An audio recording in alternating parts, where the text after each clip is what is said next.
नमस्कार सर्वताईंना श्री स्वामी समर्थ. नमस्कार श्रोतादांना श्री स्वामी समर्थ. तर व्हिडिओला सुरुवात केली. अगदी 11:15 वाजले, पण कामं चालू होते. काय देवपूजा वगैरे सगळं झालेलं आहे. आज बाकीचे फुलं नाही आहे. दूध साखरेचा नैवेद्य ठेवला आहे. माझे ना 2 कामं चालू आहेत. एक लाडूचा व्हिडिओ वेगळा बनवते, लाडू पण बनवायचे ड्रायफ्रूटचे, तो व्हिडिओ वेगळा देईल. कारण एकात एक नको जेवणामध्ये. आणि जेवणाची काय तयारी चालली ती पण तुम्हाला दाखवते, कसं काय चाललं आहे ते. दीदीला ना थोडेसे ड्रायफ्रूटचे लाडू वगैरे, कारण नाईट मीट चालू आहे ना, पुन्हा ते एवढे अशक्त होणार, पुन्हा पुढे जाऊन काहीतरी प्रॉब्लेम होणार. ताईला म्हटले तुम्ही आहे तर मला थोडीशी मदत करा, नाही तर एकटीला खूप वेळ मला उभं राहायला लागतं. तर दोन्ही व्हिडिओ वेगळे बनवते, एकाच दिवशीचे पण वेगळे बनवणार. तर आता इकडे झालं आहे काय तर बघा, किचनमध्ये इकडे ना सुरुवात केली थोडीशी कामांना. काय झालं आहे, काय राहिले ते दाखवते.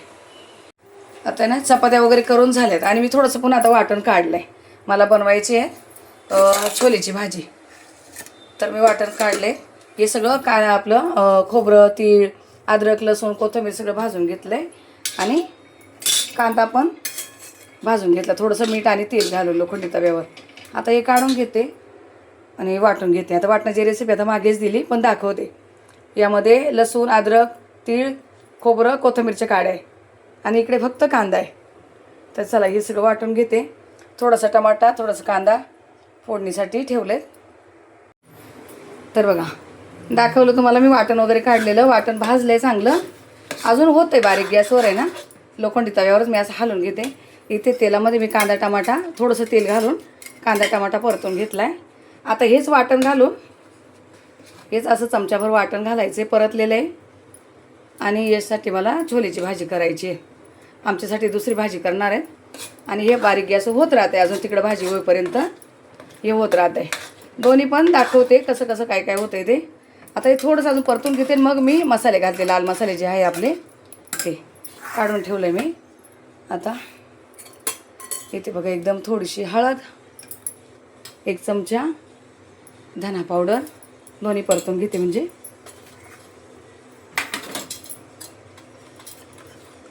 आणि अर्धा चमचा काश्मीरी पावडर, 1.5 चमचा कांदा लसूण मसाला.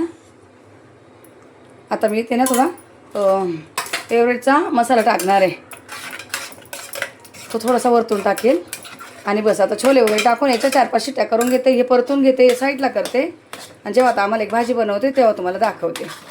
आता मी ट्रायपॉड नाही लावला, खूप पसार आहे इकडे, अजून ट्रायपॉड नाही लावलं. हे जरा असं परतून घेते.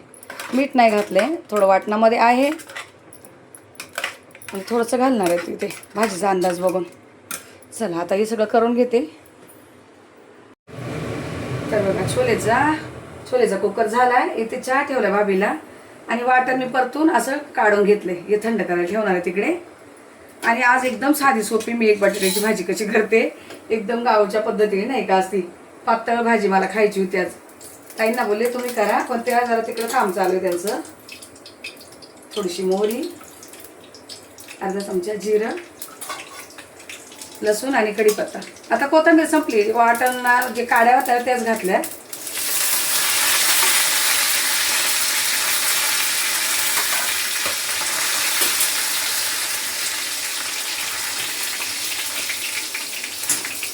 मला अशी पातळ भाजी आवडते. कधी जरी बनवली तर यश पण खातो.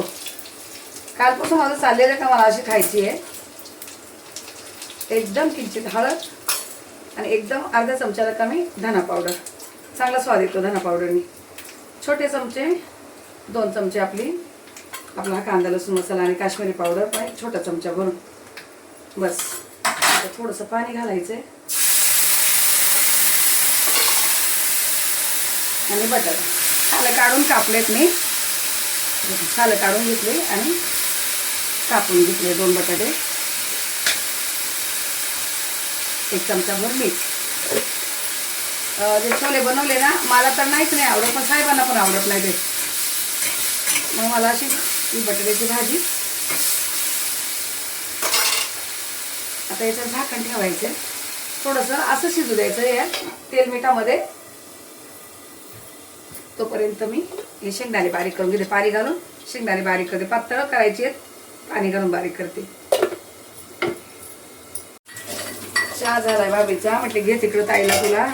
हे बघा असं ना छान वाफेवर शिजवलंय. थोडंसं पाणी घातलेलं ना, जर पाणी घातलं असेल शिजायला तर हे जे तेल मसाले आहे ना सगळं ओढून गेलं असतं. वाफेवर मस्त शिजलेत बघा. हे बघा लगेच 2 तुकडे होत आहे शिजलेत. ही भाजी ना मला पातळसर कधीतरी खायला आवडते. हां, शेंगदाणे पाणी घालून चांगले बारीक केले. कडधान्याचा ना त्यांना कंटाळा आलाय खरं सांगते. पण आता यशमुळे आता तर काय बोलतो, मला पनीर पण बंद कर, मला पनीर पण नको आता. एका ताईने आपली ती छान ताई आहे, तिने त्याला कमेंट करून सांगितलं, यश दादा पनीरमध्ये अशी भेसळ चालली, तसं चाललंय, तू हे खा ते खा. ती मला पण खूप छान कमेंट करत असती. तर मला बोलतो आता मला थोडे दिवस पनीर पण बनवू नको. बघू आता काय किती दिवस कंट्रोल करतोय. मस्त अशी पातळसर बटाट्याची भाजी बनवली. गावी बनवतात हा कालवण, म्हणजे भाजीला काही नसेल ना अशी बटाटे पटकन पातळ भाजी करतात. आणि मी कधीतरीच करते. हा, खूप काही वाटलं तर संध्याकाळची थोडीशी अशी करत असते. आता हे ना अशी शिजू देणार आहेत. पाणी नाही घातलं जास्त आणि झाकण ठेवून शिजवली ना तरी राहिली थोडीशी. आता इथे चहाचा गॅस बंद करते. भाजीचा गॅस बारीक करून आम्ही तिकडं थोडासा चहा पितो तर भाभी ना मी. चला मग नंतर भेटते. थोडं बारीक गॅस उकळते. हे बघा मस्त अशी छान उकळून दिली भाजी बारीक गॅसवर. खूप तरी पण नाही एकदम फिकट पण दिसत नाही, अशी मस्त वाटते. आणि आता ही काढून घेते एका टोपामध्ये. छोट्या टोपामध्ये काढून घेते म्हणजे भाभी भांडी घातली तर होऊन जाईल. स्नेहाला पण आवडते पातळ बटाट्याची भाजी. आणि मी आता गरम करायच्यावर भात लावणार आहे. चिकट भात लावणार इंद्रायणीचा.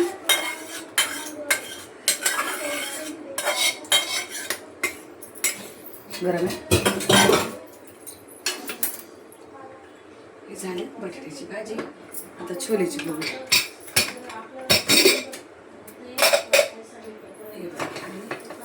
छोले बनवलेत. ये दूध भाभी, इसको दूध. शेंगदाणे चुलता नव्हतं ते दूध घेतले.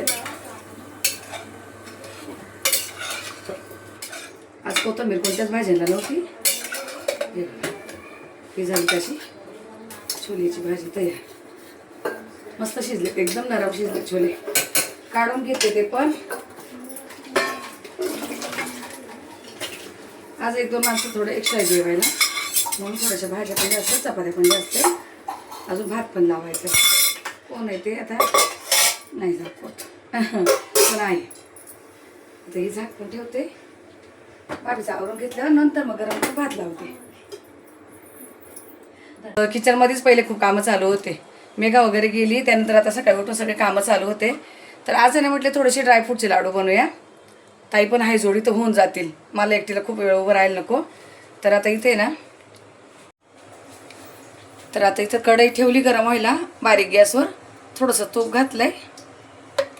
त्या तुपावर थोडेसे बदाम भाजून घ्यायचे. आता सगळंच ड्रायफ्रूट भाजून घेणार आहे. हां, तर थोडंसं 1 चमचाभरच तूप घातलं आहे. तूप आहे पण जितकं जसं जसं लागेल तसं आपण टाकूया. जे जे काय भाजायचं आहे ना सगळं तुपामध्ये भाजून घेऊ. थोडासा मिडियम केला गॅस मी. पहिले ना आता थोडेसे करते. यशनी खाल्ले ना तर जिमच्या हिशोबाने तर बरं होईल असं वाटतं मला.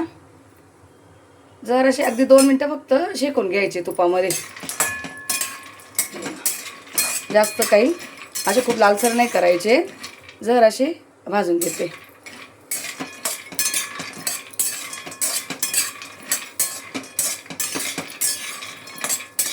आता गॅस थोडासा फास्ट केला होता, आता कमी केला आहे. कमी गॅस जरासा अजून मिनिटभर होऊ द्यायचेत. म्हणजे थोडासा शेक लागला पाहिजे आणि तुपाचा चांगला अंश उतरला पाहिजे त्यामध्ये. तरी थोडं भाजून घेते नंतर दाखवते. ताईला आहे ना बदाम असे तुपामध्ये भाजून दिले थोडेसे बारीक गॅस चांगले. जरासं असे चांगले खरपूस भाजून घेतले. कट करता येते मिक्सरला नको बोले पावडर होती ना. आता कट करताय थोडेसे असे. तर हे कट करता. तोपर्यंत दुसरं साहित्य दाखवते नंतर मी तुम्हाला.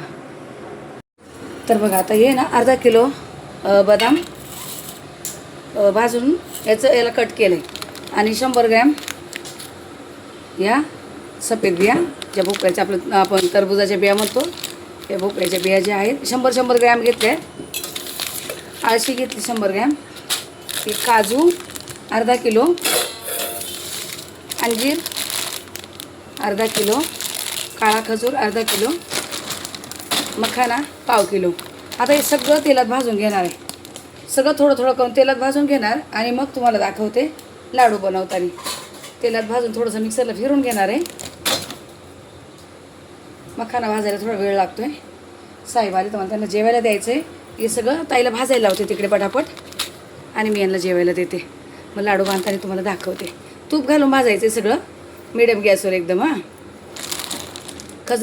खजूरच्या बिया काढून देते मी त्यांना. आणि पिस्ता घ्या. पिस्ता एवढं टाकणार आहे. पिस्ता पण मला वाटतं 100 ग्रॅमच्या पुढे आहे ना. ते हे सालच खूप निघून जातात हो. पिस्त्याचे सोलायचं काम चाललंय. तर हे बघा हे सगळ्या बिया तूप घालून अशा भाजून घेतल्या चांगल्या खरपूस एकदम मिडियम गॅसवर. मखाना चांगला एकदम कुरकुरीत होईपर्यंत भाजून घेतला आहे बघा. कुरकुरीत आहे. जरा पण नाही तर थोडा चिकट राहिला ना आतमध्ये तर दाताला चिकटतो. नरम नाही राहू द्यायचा आहे. बदाम तर भाजूनच कट केले होते. अजून अंजीर कट करायची आणि हे करायचे पण थोडंसं तूप घालून काजू पण भाजून घेते. काजू आणि हा पिस्ता. अजून खसखस काढायची आहेत मला. हे भाजूपर्यंत खसखस काढून घेते. हे थोडं थोडं ना मिक्सरला फिरून घेणार आहे सगळं. जरासं थोडंसं जाडसर असं भरड करून घेणार आहे सगळ्या याची बघा. हे जेवढं पण आहे ना त्याची. आता हे भाजून झालं. खसखस एकदम लास्टला टाकायची का बारीक गॅसवर ती करून घ्यायची. हे पण जराशीच भाजावं लागणार, खूप जास्त नाही. अंजीर कापा तोपर्यंत. चालेल. चला आता हे सगळं करून घेते. मिक्सरला फिरवून घेते. खजूर आहे ना बिया काढून थोडंसं मिक्सरला फिरवून घेतला आणि जरा तूप घालून चांगला तुपामध्ये एक जीव करून घेतला. येतं आहे बघा. अजून थोडा होऊ द्यायचा आहे अजून. आणि जे आहे ते सगळं बारीक केलं ते पण दाखवते. आता हे थोडंसं होतं आहे. बारीक गॅस ठेवला आहे कारण हे तूप थोडंसं एक्स्ट्रा का टाकलं आहे. लाडू पण बांधता आले पाहिजे आणि थोडं तूप पण सगळ्यांच्या पोटामध्ये जाईल असं. तर हे होतं इकडं ते दाखवते. यामध्ये बघा मखाना पावडर, काजू बदाम, पिस्ता जे बिया होत्या सगळ्या ते टोटली सगळं असं मी बारीक करून घेतलं आहे. आणि थोडेसे काजू बदाम कट केलेले ठेवले. थोडे बदाम मी असे थोडेसे मिक्सरला पण फिरून घेतले जाडसर. हे जाडच पाहिजे असं तोंडामध्ये आले पाहिजे चांगले चावून खायला. तर अशी हे सगळं आता एकत्र करते. यामध्ये एका भांड्यात एकत्र करते आणि मग नंतर खजूर घालायचं आहे. हे बघा खजूर आणि हे सगळं एकत्र असं थोडंसं हातावर घासून घ्यायचं म्हणजे मिक्स होऊन जातं आणि मऊपणा येतो ना तर लाडू बांधला जातो. हे बघा एक लाडू बांधला पण आहे. पाव किलो तूप घातलं असेल ना आपण आता वरतून आणि पाव किलोला कमी आपण भाजायला घेतलं असेल है ना. बरोबर ना. माझ्या बहिणी तोंडातून आवाज नाही निघत आहे. त्या खजुरातून हे निघतं ना. ओलावा असतोय ना त्याला. तर आता याचे पटापट असे गरम आहे ना थोडंसं मिश्रण. तर अजून खजुराचे काही ना हे गोळे राहिलेले ते चांगले हे करत आहे. हे बघा असे काही गोळे राहिलेले चांगलं मिक्स करून घेतलं ना तर लाडू वळतो. जर हे तशीच राहिले ना हा नुसतं असं सुका असेल ना बाकीचं. हे बघा हे चांगलं असं दोन्ही हातावर घासून घ्यायला लावतो त्यांना म्हणजे मग चिकटपणा येतो. गूळ वगैरे काहीच नाही घातले. गूळ साखर काही नाही घातले. अंजीर आणि यानेच गोडवा पण येतो आणि लाडू बांधायला पण. यानं सगळं एकत्र मिक्सरला पण केलं असतं मी पण मिक्सरचा काय तर आवाज यायला लागला तर काय केलं वेगळं हे करून घेतलं मी. तर बघा असे लाडू बांधायचं काम चाललंय. कोणाचे मोठे कोणाचे छोटे चाललेत बनवायचं काम. हे बघा छोटे पण बरे कारण ज्याला मोठा नसं खायचा ते छोटा खाईल. तर असे आता हे थंड नाही होऊ देते पटापट लगेच बांधून देते. सगळे बनवून झाल्यावर तुम्हाला दाखवतो. तर लाडू ना बराच वेळ थंड होऊ दिले. हे डब्यात भरून ठेवले. काही नेतच नाही मी जबरदस्ती एवढेसे लाडू दिले बरं का. नेतच नव्हते. मी करणार पण म्हटले स्नेहाला थोडेसे तरी दे. जबरदस्ती मी देते. आणि इकडं चालले बघा आता भांडे बिंडे घासले. चाललं हे आवर ते आवर. इकडं किचन धू. भांडे बिंडे घासले. आता जो आमचा पसारा राहिलेला होता तो मिक्सर वगैरे काढलेला. अजून इकडं मला किचन नंतर पुसून घ्यायचं आहे पण आता फक्त वरच्यावर मी थोडासा कपडा मारलेला आहे. हे अजून फक्त थोडंसं झाकण ठेवू जरा आणि थंड होऊ देते. तिकडं चालले त्यांचं किचन का. साहेब आले ते जेवायला ना तर भाज्या घेऊन आलेले. तर भाज्या काय आल्या काय माहिती आम्ही बघितलंच नाही का. आता आम्हाला भरपूर वेळ झाला सगळं आवरायला. आणि हां चालू करा. कॉक चालू का पाण्याचा? चालू केला मी. आता त्याला माहीत झालं ना पाणी चालू बंद कसं करताय काय करताय. रोज रोज बघते मला. चालू केलेलं आहे. पाणी येईल ना थोड्या वेळात. भाज्या दाखवते. तर याच्यामध्ये पालेभाज्या आहेत. आता ताई जाणार आहेत तर या संध्याकाळी मला निवडावं लागेल. तर 2-3 दिवस आहे ना त्यांनी भाज्या निवडून ठेवल्या होत्या. मेथीची जुडी आहेत, कोथिंबीर आहेत. कोथिंबीर संपलेली. आज मला भाजीला अजिबात कोथिंबीर नव्हती. हे बघा कोथिंबीरच्या 2 जुड्या आहे, मेथीच्या 2 जुड्या आहेत. हे झालं. आता हे पिशवीत पुन्हा ठेवल जरा निवडून वगैरे. याच्यामध्ये कारली आहे आणि फ्लॉवर आहे. कारली घेऊन आलेत. हे बघा साहेबांनी आणून दिले म्हटल्यावर कारली आणि फ्लॉवर येत. आणि इथे हिरवी मिरची, बटाटे आहेत. बटाटे पण संपले होते. आता मिरची पण संपली होती. खूप धबडका चालला होता ना मिरचीवर वगैरे. हे राहू देते थोड्या वेळाने नंतर साफ करते. हे असंच राहू देते जरा वेळ. तर आता ना जवळ 4:15 वाजले. 4:15 वाजले. आज आमचं इतकं कामं चालले आणि मग झाले तर मग गप्पा मारत बसलो का आता त्या जाणार आहे. आता बघा काल मेघा गेली, आज हे चालले. मग घर खाली दीदी गेली आता नाईटला. यश गेलेला गाडी सर्व्हिसिंगला दिली सकाळी तर तो गेला ते आणायला. मग आता माझंच आहे संध्याकाळी रातगाडगं चालू. भाज्या बिज्या निवडायचं ते करायचं. चला असं जाऊ दे. चालूच राहणार आहे. पाण्याचा रोज प्रॉब्लेम चालू 2 दिवसापासून. संध्याकाळी फक्त 15-20 मिनटं पाणी सोडतं आणि काय होते माहीत नाही. आता आज पण येतं आहे की नाही माहिती नाही. चालेल स्नेहा जायचं आहे ना मग बाय बाय कर की आता. हां पिल्लू चाललेत आता. Bye bye. कॉलेज वगैरे आहे आम्हाला म्हणून हां. आम्ही हो ना. चाललोय. ये बघा लाडाचं आहे पिल्लूच आमचं. आता मम्मी परत मग आता स्नेहा गेली आता घर खाली वाटते. आता हां. मम्मी परत हां. चालू होऊन जाईल मम्माचं. पण तरी तिच्या काम आहे हां. ते ना करावंच लागणार. घ्यायची ना वेळेवर हो सगळं हे बघा किती काळजी तब्येतीवर. करतो. लय पप्पानी काळजी त्रास दिला की मला कॉल करायचा. अगं बाई पप्पालाच मी त्रास देते. मम्मा हसती बघितली का. मम्मा बघती पप्पाला किती त्रास देतोय आम्ही दोघी बहिणी ना लय छळतो त्यांना घरामध्ये आहे ना. आणि ही जेवढं राग करते ना तेवढं पप्पावर जीव येतं म्हणून असं सांगते मला. लय जीव आहे पप्पावर. पप्पाचा पण खूप जीव आहे आमचा. हो तर मग चांगलं छान यूट्यूब करा, अभ्यास पण करा, चांगलं करिअर पण करा आणि थोडं एन्जॉय म्हणून थोडंसं हे कसं आपल्या आठवणी राहतं. आपण जे घेतो जे काय दाखवतो जे ठेवतो ते मेमरी असतात आपल्या. हो. तर ते पण करणं तुला जेव्हा वेळ आहे तेव्हा करत जा. तुझं चॅनलचं पुन्हा एकदा नाव सांग. वसुंधरा ओनली हे माझं चॅनल आहे. तिथे जाऊन तुम्ही बघू शकता माझे ब्लॉग्स वगैरे. छान थोडं शॉर्ट टाकती, कधीतरी लॉंग टाकती, पण छान असं आवडेल असं टाकती. अजून काही लहान आहे दुसरं काय घेणार अजून का माझ्यासारखं जेवण मग थोडी काही दाखवणार आहे. पण जे आहे ते तिच्या हिशोबाने खूप छान आहे. चला तर- मग सगळ्यांना बाय बाय. ओके बघितलं. चालेल ताई नो भरपूर वेळ झाला. आता याला निघायचं आहे. ताईची चाली तयारी. आमच्या ताईला तर माहिती ना कॅमेऱ्याचं. तिच्या कॅमेऱ्यात पण येत नाही. मी बोले जबरदस्ती घ्यायचंच तू तिकडे. ऐकायचंच नाही अजिबात त्यांचं. नाही असं घेऊ नका. असं थोडी तुमच्या बोलण्याने होणार आहे काय. आम्हाला घेऊ नको बोलते तिला. तर चालेल ताई नो आता या व्हिडिओला इथंच थांबवते. भेटू आपण पुढच्या व्हिडिओमध्ये. तोपर्यंत सर्व ताईंना श्री स्वामी समर्थ.